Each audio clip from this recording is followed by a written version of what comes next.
Bangladesh football federation বাফুফের আয়োজনে জাতীয় দলের সম্ভাব্য খেলোয়াড় বাছাইয়ের লক্ষ্যে অনুষ্ঠিত হয়েছে বিশেষ ট্রায়াল ক্যাম্প। এবার বিশেষ দৃষ্টি ছিল বিদেশে বেড়ে ওঠা এবং সেখানকার লিগে খেলা বাংলাদেশি বংশোদ্ভূত ফুটবলারদের দিকে। ইউরোপ, আমেরিকা, অস্ট্রেলিয়া ও মধ্যপ্রাচ্য সহ বিশ্বের বিভিন্ন দেশ থেকে 30-এর বেশি প্রবাসী ফুটবলার অংশ নেন এই ট্রায়ালে।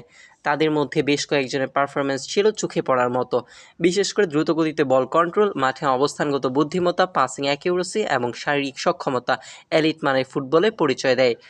অনেকে ইউরোপের তরুণ লিগে খেলা অভিজ্ঞতা মাঠে কাজে লাগাতে সক্ষম হন, তবে কিছু ফুটবলারের ফিটনেস ও মাঠের যোগাযোগ সমস্যা লক্ষ্য করা গেছে, যা স্থানীয় আবহাওয়ায় অভ্যস্ত না হওয়ার ফলে ধারণা করা হচ্ছে।